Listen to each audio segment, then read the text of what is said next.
There we go. Right, has it changed?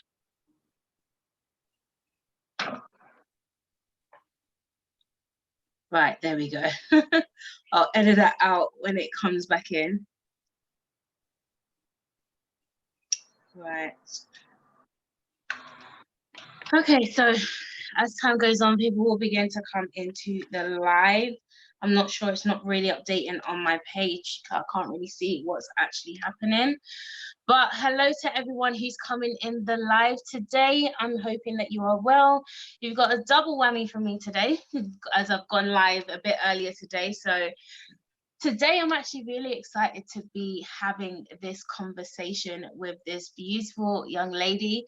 Her name is Neith Knight, and she has a YouTube channel called The Blackest Truth. And you can clearly hear how unapologetic that is. And her energy just reflects that so authentically, and I absolutely love it. So I'm just going to allow you to introduce yourself, and then we can introduce the whole topic that we're going to be talking about today. So yeah. Beautiful.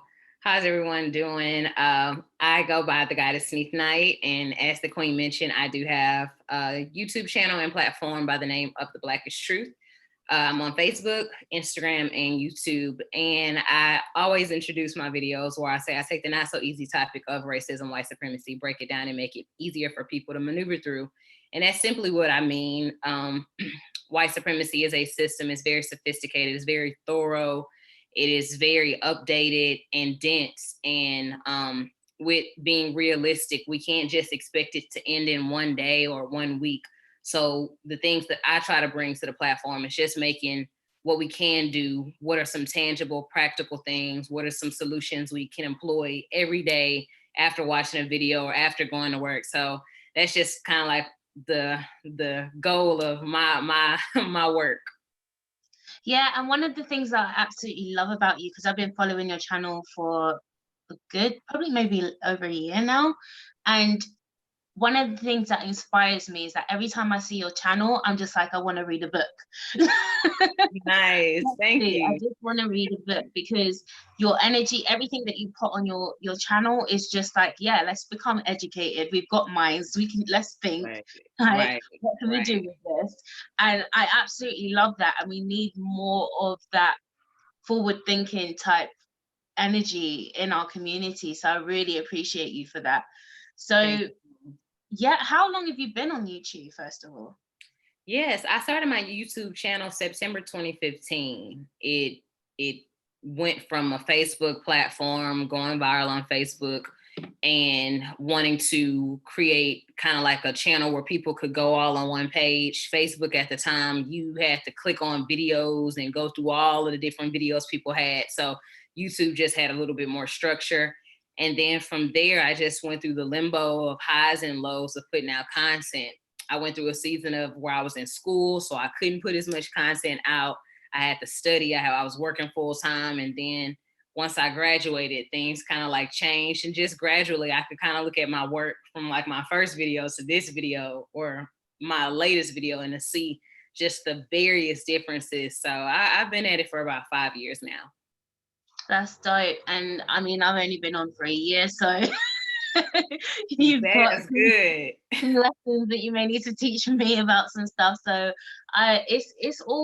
it's great, because right now, I mean, I remember for myself a few years ago, I saw people on YouTube, and in fact, I didn't even know that there was content creators on YouTube until like a few years ago, because I didn't go onto YouTube for people. I went onto YouTube for documentaries. Right. I was just researching documentaries upon documentaries, and that just was my thing, really.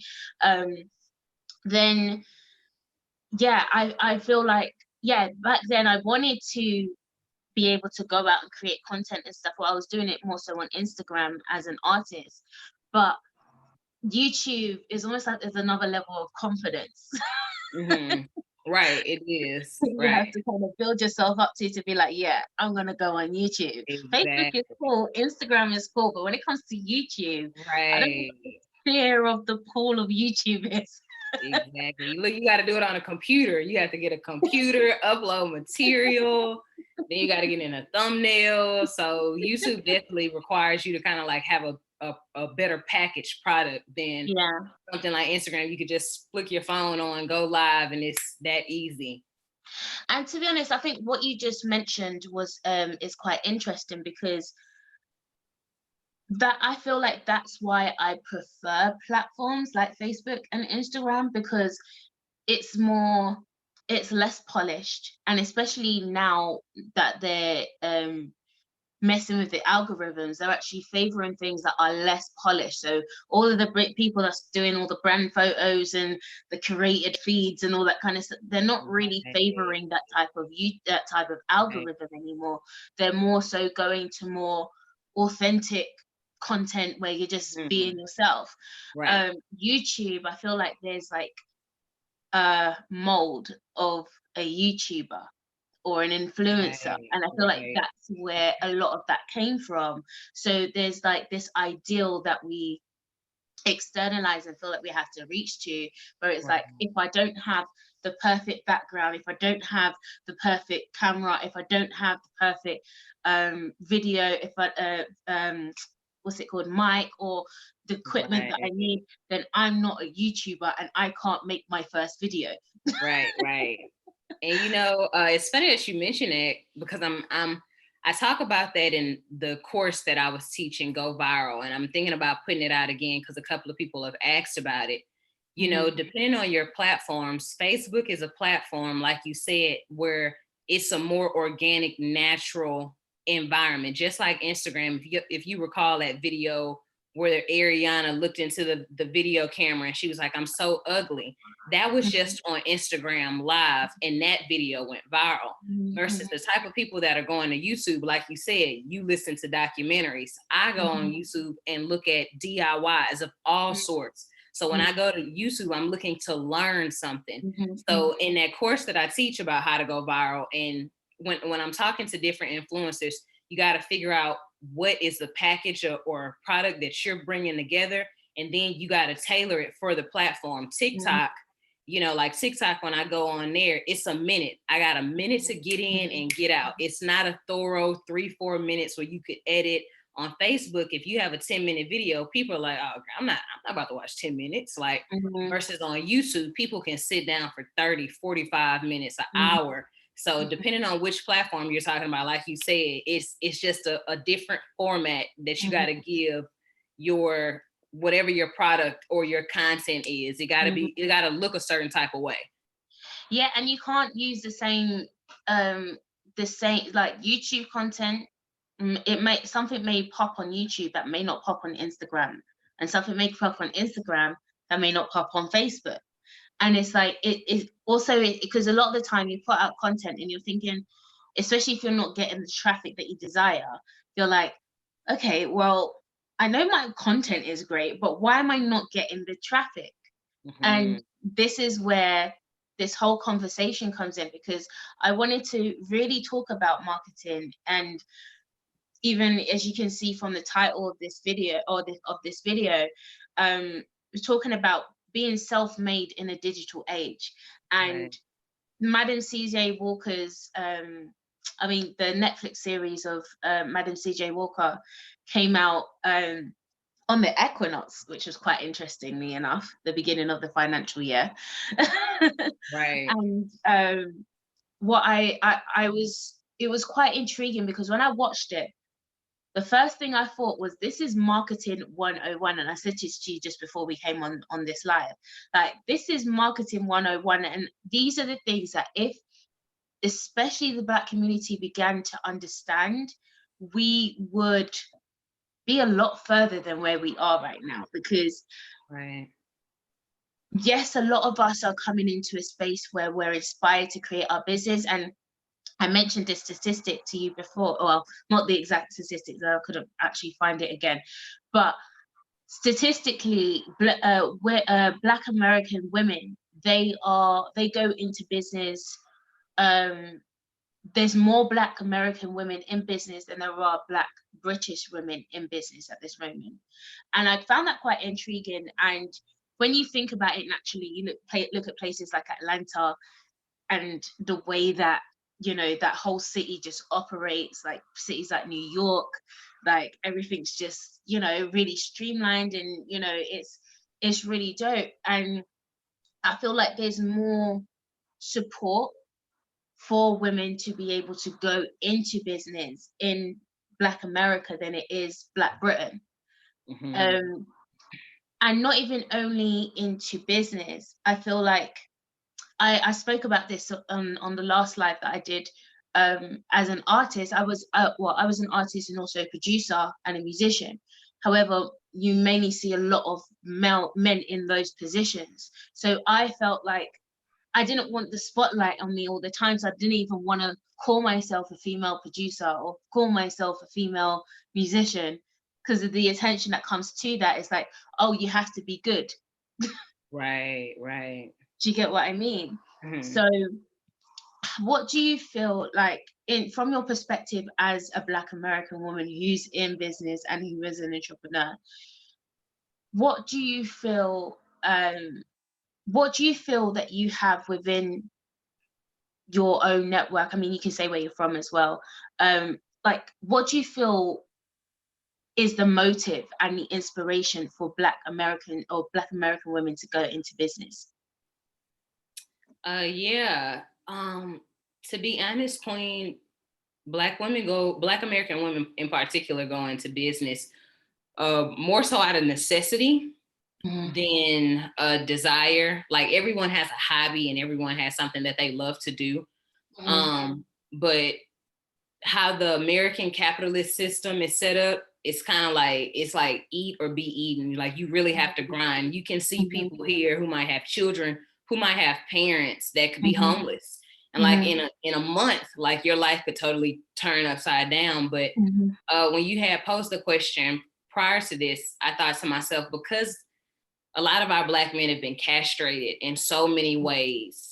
I previously worked in a prison. So once I worked in that environment, I saw just how many Black men were in prison. It's kind of like, you know, Black men are going to prison, but you don't really have a physical idea of it until you see it. And then when you go there, it's like Black men aren't the only ones, but they're the majority of the ones. They're a grand majority. And it's just, then, you know, also Black men have opportunities, but the lanes are smaller. I think I thought about, so like J. Cole, he either dribble or he fiddle with mics.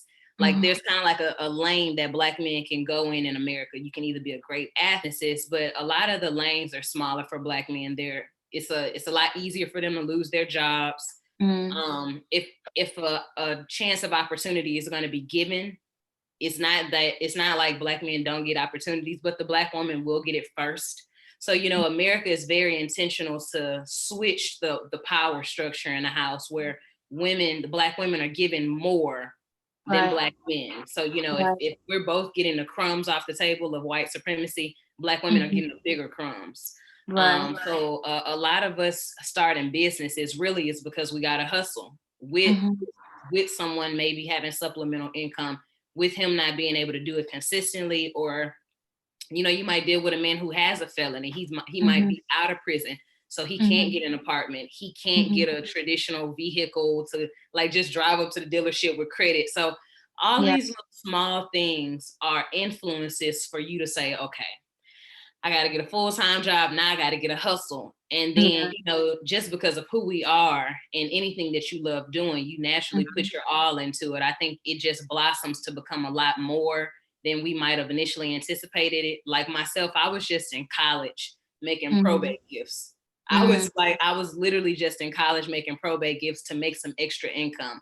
And then from there, it just kept growing and growing and growing. And now I'm here. So I think that's the influence. Yeah, and I think that's super important. And I think, especially looking at the times now, I think we're all being thrust into that position now where there is no choice. Because especially one of the reasons why I'm doing this video, especially like speaking about the Black community, is that when we look at the reality of the impact of what is going to come post-Rona, we are going to be mostly affected. Right. We are the ones that are going to be scrapping the base of the barrel again. But it doesn't have to be like that. there's an opportunity, there's a loophole right now where we can get out and we can get up. And this is where this whole digital shift, this whole digital age will allow us to be able to do that. When has it ever been so simple to be able to set up a business? And I've spoken about many times that you can set up a whole merchandise line without an upfront fee, just by setting up an online e-commerce platform. You don't even need to have the money that you'll be spending paying manufacturers and distributors and printers and all that kind of, even designers, because you don't even need the designer. They've got designs on there. If you don't, you can even create your own. There's so many options for us to be able to make money right now, that right now is actually not an excuse. If you find yourself there, it's like, I don't understand, like it's like you can have a whole realm of, you walk into a room and everything around you is opportunities, but you don't see how you can utilize that opportunity. Your betterment. The creativity is low. Your creativity, figuring out what you can, And I feel a lot of it is because it comes down to self-worth and self-value. Because oftentimes when I ask, when I have a session, I ask clients, what are you passionate about? Like when they ask me, okay, what is my purpose? And I ask them, okay, so what are you passionate about? You don't know. So if you don't know what you're passionate about, what type of life have you been living where you haven't even been aware of what you're passionate about? Or what you're actually good at? Walking around aimless. That's aimless walking. That's useless time. You're wasting your own time. And I feel like a lot of that has come from maybe again, maybe a bit of imposter syndrome of seeing everyone else getting themselves up. You know, it's been a bit of a shift in entrepreneurship, and everyone's been able to create their business, and you've seen everyone just been able to pop up, and then you may feel like, okay, I need to pop up like that, and that's what I need to look like when I get there. But all of that is an illusion, and I've said many times, we're just imposters playing imposters of each other. Go on to LinkedIn. Just started. So one of the things that you did, you recently did a video about Madam CJ Walker and some of the inconsistencies that were in the Netflix series, and I found that very intriguing. And what I also found intriguing was the reaction in the community, especially from Black men, that were ready to kind of tear her down and be like, oh, well, she's the woman who got up and brought you in hot combs and stuff and perms. And it's like, can we celebrate this woman? Like, does she not deserve any type of celebration at all? So, you know, the Madam... I'm sorry. No, go. The series was just interesting. When I was recording it, before I recorded it, I watched it with my boo. We watched it together. As a matter of fact, to be honest, I didn't even want to watch it at first. Like, I kind of am at the point where I get annoyed when people send me those videos that they think I should watch and you should check this out, because you know, social media is such a vast world, and I already have so many things that are on my plate. I'm kind of like at a point, like, if you want me to pay attention to something, how about you just share it on your timeline? And I just love it so much that I naturally share it. How about you stop inboxing me all this stuff? So, you know, we were kind of like at the house, and he was just kind of like, have you watched Self-Made? And I was like, oh, I don't want to watch yet another Black film where so to be honest, I didn't even want to watch it at first. And then so many people started talking about it on social media. I was like, now everyone's gonna expect a video. Okay, so let's watch it. Girl, I'm serious. Like, if I can be honest, I was like, now everybody's gonna want a video. So we end up watching it on Netflix. I get so pestered by it. I'm kind of like, okay, you know what? I didn't take it as seriously as I should have took it the first time. So I watched it again all by myself. And this time I took each episode and I gave notes towards it, and anything that struck me as odd, that annoyed me, that frustrated me, I just wrote it down. Mm-hmm. So then from there, I took those notes and I went back to figure out if all of these things were true. And to be honest, what happened was I just started to study one inaccuracy. Like the first thing I wanted to know was, how did Annie Malone look? I think that's the first thing that anybody wants to know. Who was Addie Monroe? How did she look in real life? And was this real? So from there, all I did was just keep writing down numbers to more lies that I was researching, which led to another article, another something, another something, another something. And it just added up to about 12 lies. And I could have put more, but again, when you're trying to put out a certain content on YouTube, Facebook, whatever platform, you got to know what package to put it in. And I wanted it, if I wanted enough people to watch the video and also stay engaged, I couldn't make it too long, but I couldn't make it too short. So I just kept the number at 12. But as I was going back, figuring out what all was lies, it came down to at one point, girl, I dropped my pen. I said, throw the whole series away. And that's why in my video, I had to mention that. Like, at this point, why? It was just so many things that didn't have to be added. And like how you mentioned, why could we just not be happy about learning about Madam C.J. Walker? I think many of us came with the intentions of trying to figure out, why did she create the product? Like in America specifically, because many of us have went through this evolution of going from froze back in the 60s to straighter hair now. And then now we're kind of like revolving time and going back to the more natural looks. There's been an intentional making you look a certain type of way. Like people have been sent home from work for having locks. People have been fired for having a certain type of hair texture. So I think you had a lot of Black Americans, or a lot of people in general, but especially Black Americans, trying to figure out, okay, so what was the motivation to make the hair straight? So when we got this colorism and we got these arguments behind skin tone, it kind of left a lot of us annoyed, like myself. I don't know about you, but I was annoyed by that. And I was like, y'all could have just took that out and just stayed down to the script. Right, we still confused, you know? It was just too much.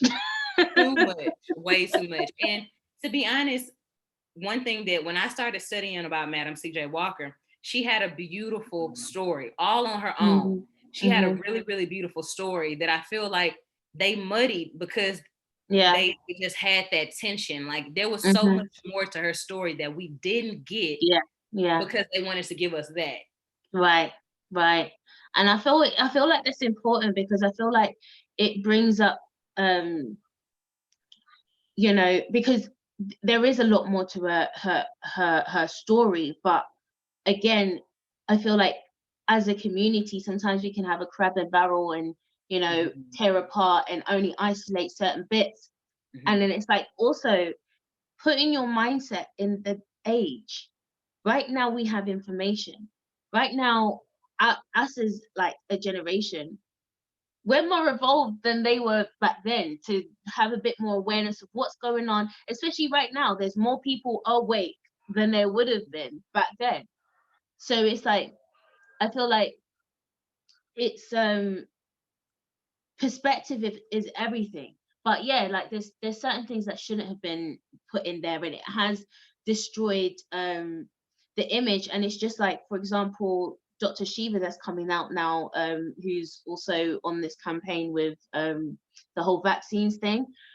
He was the inventor of email, but they won't show you that. They will show you the white people at the front in these books that were like basically with him, but they didn't create it. He created that, but you won't put him on it. Right.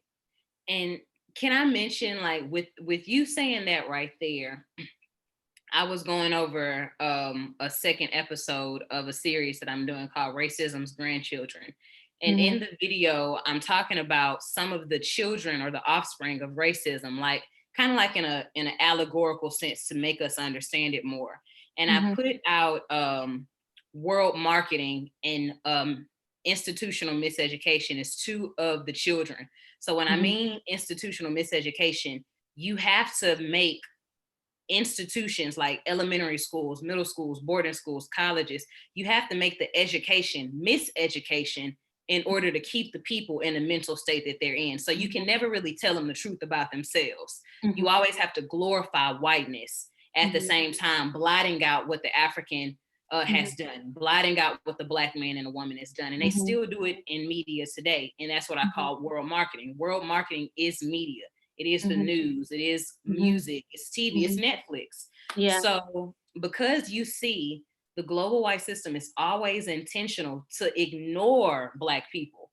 Even when we're right there, we're ignored somehow. Like if there's a picture where we're in the picture, somehow we'll get cropped out, right? Yeah. So when I'm seeing it with the NHS, they'll happen to the NHS, but the Black people from the Windrush that built the NHS, they ain't had no claps. Exactly. Even though we sparked even though we sparked the Renaissance area and taught Plato and Anaximander all these things, you never hear about our names. You only hear about the great white Europeans. That was why I also, when it came down to editing the video, because I mentioned Octavia Spencer and LeBron James, and I kept messing up in that part because, girl, it was like 8 or 9 people that was on the list out. And then I finally said, I ain't got time for this shit.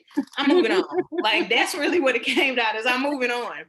And by the time I edited it, the video was like 17 minutes. So that got edited out.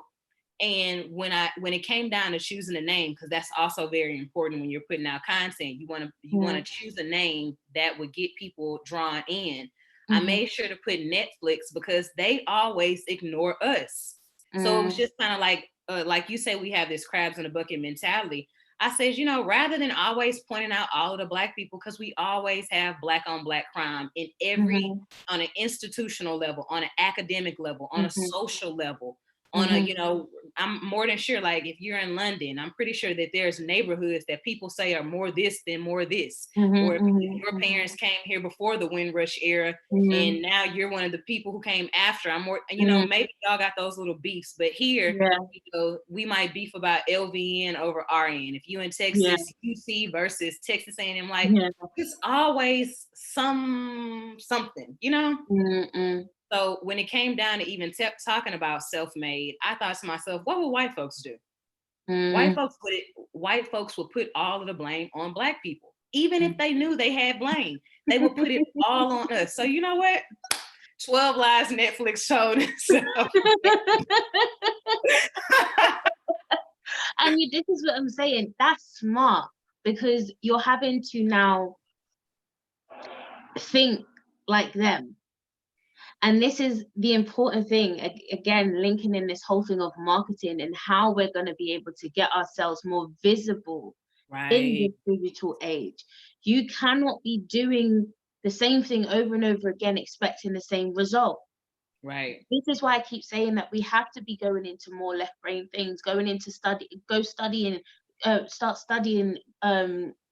more things within digital marketing, within trading, within finance, within all of these, within business, within all of these different things that make our foundation, right? Because even though we are naturally creative, that creativity needs to have ground. And me as an artist, I knew this after creating my first project. And I could have built myself up just as an artist. However, I was like, it shouldn't have to be this hard. Because a lot of artists just think about the creative side, but they don't think. People like, perfect example, Rihanna, right? Rihanna, just as an artist, yes, she was cool. She was Rihanna. Rihanna dropped Fenty. Now Rihanna's a boss, right? Just like Sean John, he drops his business. He's now a boss. Just like any other, like, artists are recognizing more that you cannot make money just off your creativity alone. Right. You That's have the to entrance, like that's the door in. Right. Exactly. There needs to be some kind of ground that you can scale, because not everyone may Yeah. like your music, but you can make a brand out of something, Right. even Scale if it. they don't like your music. Right. Can you open a studio for more people to create music? Mm-hmm. Maybe, because I think I had a really good friend who was kind of like in the music industry, and I heard from someone who was mentoring me at the time that Mm-hmm. depending on what type of dream you have depends on how long it's going to take you to grow and basically like make it. And he mentioned as he was mentoring me, those who want to go into the music industry or rap, those are industries that it takes a long time to get into, because you got to build credibility. He was like, versus can this person create a studio? Can they do a producer? Are they a good songwriter? That's an avenue that could get them into what they want to do a lot faster. And I think of Kanye West, like with making beats. Kanye West went from making beats to then he was finally able to rap. But I think the rap had always been, in his heart. So, it's true. There have been real seasons where I've asked myself, do I still want to continue the Blackest Truth? Just being transparent, because the pressure does become a lot with the inboxes and the comments and you having to manage your life. Sometimes the opportunities don't come as you would want them to come because your face is out there. Now you've been established or branded to be in conjunction with this ideal or this belief. Now you've become the Black identity extremist. So the route, the journey hasn't been the easiest. And in times that I've asked myself, like, do I really want to do this? Am I still gonna keep going? Like, do I just want to like freeze everything? It's been moments like that where what you're saying, like, this is my Rihanna singing, and then from there scale it to be what I really want to do for Black people. So it's all about being very creative. And even in this time of quarantine, with coronavirus, just this is the time to be creative, like sink or swim. I'm a big sayer of that. Either you're gonna find a way or a way gonna find you. It's just that simple. And it's really important because, like I keep saying, that system is gone. AI is going to take over those jobs, right? It makes it so easy for this to happen. So you have to don't look at it as, oh my gosh, now my life is under. No, I made a video. Take control of your life. Like, you choose your own reality. Like, this is where you can become the ultimate designer. And one thing I will say, and yes, I know that entrepreneurship is the popular thing right now. It's the trendy thing. It's not the only thing, I will say. There are still jobs out there. It's just not in the markets that were there before. Right. There's new markets that are opening up. And it's important for me to say that because not everyone has the skill to be an entrepreneur. It's actually takes skill, a discipline, all of that type of stuff that I'm still learning how to master myself. And I'm sure many other entrepreneurs are trying to master, because it's not easy. And there are I actually wanted to do a video, the pros and cons of self-employment and employment, because there are some things in employment that you won't get in self-employment. Right, there is a lot of flexibility that you may get in employment that you may not get in self-employment, and there's a lot of flexibility in self-employment that you may not get in employment, like your taxes. That's already paid for in the job. Whether it's you've got your set hours in a job. As an entrepreneur, you're working 19, 20, 21 hours. You don't even know how many hours you're working anymore. There's no social life. So your friends can't really understand exactly what it means when you say, I don't have time. Right. You kind of even don't know what it means. It's just like, you know what I mean? Like, it's not a thing where it's like I'm trying to be a bad friend or whatever. I'm genuinely trying to juggle. I'm the only one with all of the hats. I'm playing marketing, I'm playing admin, I'm playing creative director, I'm playing everything right now. Right. And so I'm sorry. I'm glad you said that, because, I feel like it's a lot of us who are able to help one another And even if you don't start a business, maybe you can work Black, you know, like you could work for someone who's Black and help somebody who looks like you grow their business. But I think so often, like, we have so many people available, but we don't know what to do. So we just sit there, and it's like, you could be that person if you're on social media all day marketing for you, so you could do the video content. Like, it's just about, you know, connecting those pieces. Exactly. And so, and there's another thing I wanted to say, is that whilst everyone's trying to reach the position of number one, there's always the number two. The number two is more powerful than the number one. Who's the number two? The assistant, the personal assistant, the one who makes sure that everything is organized, the one that makes sure that everything is streamlined and can function the way that it needs to do, so that he could be number one. Right? So understand that there isn't only one direction or one thing that you have to retain for. There's so many different options that you can do. Right. You and know? that was the only thing that I hated about self-made, because it was just kind of like, I put in a video, like, Madam CJ Walker wasn't very self-made. Like, in my original edit, I put she was self-supported, but that didn't make any sense. So I was like, okay, I gotta take that out. But that's kind of like the idea. Like, she knew what she wanted for herself, but the support system was crazy. And just helping her manage and get to where she's at. And I just look at even like just the things that I've been able to do and am doing now, it's definitely because of the team that I'm expanding, and it's helping me grow. So now I have someone to help do graphics. Now I have someone to help edit. And I see simply by allocating this to this person and saying, okay, you know what, you just do this and just make it fire, and everybody just coming together and doing what they do best. Like, man, it truly creates some phenomenal work. And that's what I was like, they should have talked about that. Yeah, because like, even when I look at myself, like, yes, I this is what I do. However, I don't have any Virgo qualities in my chart where I can be a very good organizer, where I can, you know, my routine is all over the place. I've got a lot of beautiful energy. I just like to flow. That's just my energy. But that's because I'm naturally a creative. In a position of a director, that's perfect, you know, because I can just creatively direct. But that's where I need my team. I need someone who can come in and do the things that I don't have strength in. And it's important to know what your strengths are and what your strengths are not, because you can, again, because you'll see someone and you'll be like, oh, that person is able to do that really well, but that's because they have certain skills and qualities that they develop. And it's not to say that you can't develop those qualities. Some qualities you can develop. You know, some skills you can develop.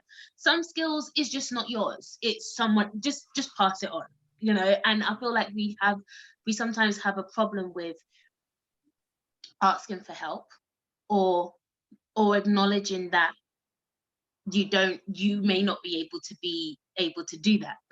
You know what I mean? Ministry, like, legitimately, that's not your ministry. Yeah. Literally, you know. And I think it's knowing what your role is, where you play, where you sit, where you play, and really being unapologetic in that. Because, and again, it comes down to the self-worth. Many of us don't actually know what this is, so it's hard for us to be able to acknowledge that. But this is why even I've created True Self Project, because what I find is that there's a lot of people that go into business and cast an ideal and try to match up to that ideal. It's not going to work like that. That's how you crumble and fall. Do you know what I mean? People will recognize that that's not you. So it's like, how do you still do what you do, still express what you do, but be honest about where you are? Do you get what I mean? Because you want to be the guru, you want to be the expert, you want to be the authority, but you're not standing in the position of authority. It doesn't mean to say that you can't be standing in the position of authority, but where you currently are is not there. Right. Do you know what I mean? Yeah, of course. I love it. It makes me think about Neely Fuller Jr. Anytime he's interviewed, when the interviewer asks him, how you doing, Brother Fuller, or how you doing, Mr. Fuller, he says, I'm still learning. And that's why he says that, to always imply that I'm changing. Maybe who I was last year, I won't be now. I think it's for me, transparency of being who I am, where I'm at, explaining my journey. I feel like that is what allows me to connect with people and allows people to really relate to me. You know, because I am going to tell you the stuff that most conscious folks won't tell you. I am going to tell you what they're feeling. They just won't tell you they're feeling. Yeah. And it's because I know you're feeling it too. So, and I think I kind of like saw that. You remember back in maybe like middle school, high school, I'm not sure what it's called for you all, but we call it middle school, high school here. Yeah. When we go off to college, we're starting to talk with our collegiate friends, and we're mentioning some of the things that we were pressured with when we were younger, some of our insecurities. And after you start talking to enough people, you recognize that everybody had the same insecurities. Everybody was feeling this pressure, but because the goal is to play cool and to play like there is no issue and you're always cool and there's no problem, no one could just give their issue over to one another and work it out as a team. See, because you're trying to play like you okay, I'm trying to play like I'm okay, you trying to play like you not hurting. Meanwhile, all three of us hurting and we're dealing with it alone. So that's when I just try, like for me, I just try to own who I am, and I let people know. There's even videos, I'm serious, there are videos that I watched from like 2 years ago that I want to redo because I'm just kind of like, that's not totally how I feel anymore. Yeah, and that's the thing. I feel like what creates the anxiety is that sometimes people hold you to those positions. Ooh. Say that. It's not even you, it's just people's expectation, because they've tuned into your channel and they've resonated with. In fact, you've probably been the person who's created their philosophy of life, because they haven't been in the position to create their own. So they go onto YouTube and come and expect you to give them the philosophy of life. Right. They live vicariously through your channel, through you. They wish they could go to work and say what you say, or look, they want to just hold your video up at work. Listen to what she said. That's what you want to do. Do you know what I mean? Yeah, and that's what I meant when I said I went through a season of being pressured. Like, this is becoming too much, because for me, I started recognizing that people had a false identity on who I was. I'm like, wait, y'all think I'm 100% serious all the time? Like, wait, you're not serious all the time. So why would I be serious all the time? Wait a minute. So you think y'all drink, but I don't drink? Like, what? You can smoke, but I can't smoke.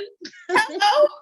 You share a post about smoking, but when I share a post about smoking, oh, Neith, you're supposed to be a goddess. I am a goddess. Right. I think we still got the church mentality, because that's a church thing. You know, it's this quick judgmental as soon as you see I call it like corporate sins now, because it's just anything that doesn't look good in the eyes of your brand. Right. You're supposed to be better than that. You're supposed to be better than us. That's what they. Am I not a human being? Do I not bleed the same way that you do? If someone went and cut me, would I not bleed? Why not have a reaction? Yeah, like, and you know, that's also translated in the comments. People feel like because you're supposed to be this person, that, you know, now you're just supposed to internalize everything, and you're just supposed to let everything roll off your shoulder. Because you're the bigger person. You're the one who's supposed to be. I will cross someone out if they need to. Like, it doesn't matter what business I have and whatever. If someone's crossed the line and I need to cuss them out, oh hell no, I'm not a pushover. I'm not, like, Right. someone who's just gonna, oh, it's okay, yeah, turn the other cheek. No, I'm not a Christian. Right. Look, Yeah, that's how the Blackest Truth came along, because I wasn't down for that shit. So what makes you think I'd be? But no, it's just I think it's kind of like, in a sense, because the digital era and the digital world is becoming more mainstream, and it's going to become more mainstream. I hate to say it, but you kind of got to look at yourself kind of like as going into a level of celebrityism. yeah. And when I was younger, I never really just understood why somebody would get annoyed by people coming up to them while they were shopping or while they were eating. And after a while, like now I feel like people like a Beyonce or people who are like in the mainstream media who always have cameras in their face, it takes a certain type of temperament to deal with that, because you're still human. I don't want to smile all the time. I don't want to talk all the time. I get a lot of inboxes about questions, or people want to dialogue with me. After a while, it does become a lot. It's draining. It's very draining. And it's funny because I remember, I mean, I've always been in the musical field and quite popular in the fields that I've been in. So it's one of the irritating, and even in my area as well. So one of the irritating things is that I would go into my area, like for example, I live in Croydon, go down Croydon High Street. I cannot go there and not see someone that I know. And that's normally an experience for a lot of people. But for me, it's intense sometimes. And that's why I don't go there. You won't see me in shopping centers and I'm not even on a level of thingy than a lot of other people. Do you get what I mean? And what even made it worse is I remember when I moved to Birmingham, I was like, I actually wanted to get away from that. I just was like, I just want to be able to walk on the street and not know no one, and no one not say nothing to me. Right. I went there. Ignore me. I'm nobody. I went there, and within like 3 months, that couldn't happen anymore. And I was like, what the hell's going on? Do I need to move again? And I was like, no, let me just address it. But that actually made me become even more of a recluse, actually, because I was always a social person. But just having that little spike around like a couple years ago, I didn't like it. And I was like, I think especially at the time I was a Christian as well. And that whole image of, I felt like if I was going on the street and someone did something and I cussed them off, then I would be on the church bulletin that Sunday. Do you know what I mean?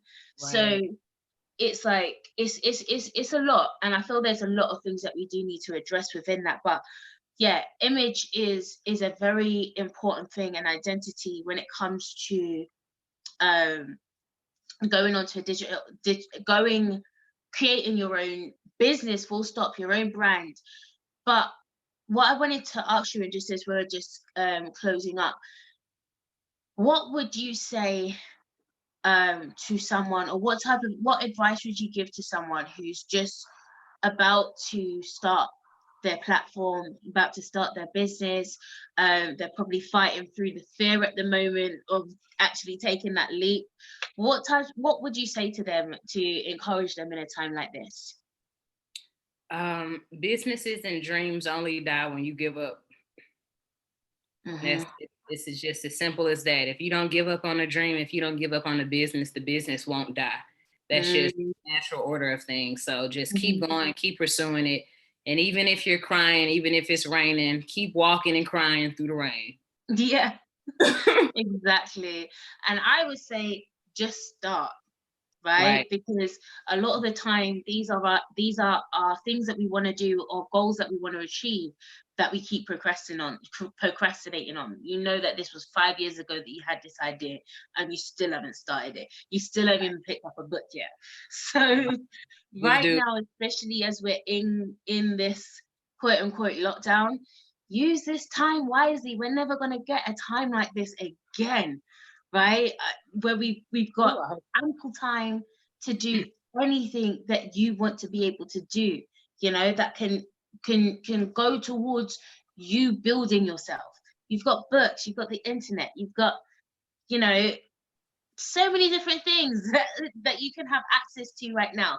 You know, go and order your crafts. If you're going to do some jewelry and you want to start selling, go and Right. order it, start learning how to do it. By the time this lockdown is done, you're already starting to build your presence. You've got a business already starting to roll. Right. Just start. That's what it takes. You Start, and once you start, just don't stop. No matter how slow it gets, just don't Exactly. stop. Exactly. So tell us where we can find you and what you've got going on at the moment. If you've got anything that you want to be able to advertise or anything, just let us know. Yes. Again, you can find me at The Blackest. That's BLACKEST, not IST, but EST.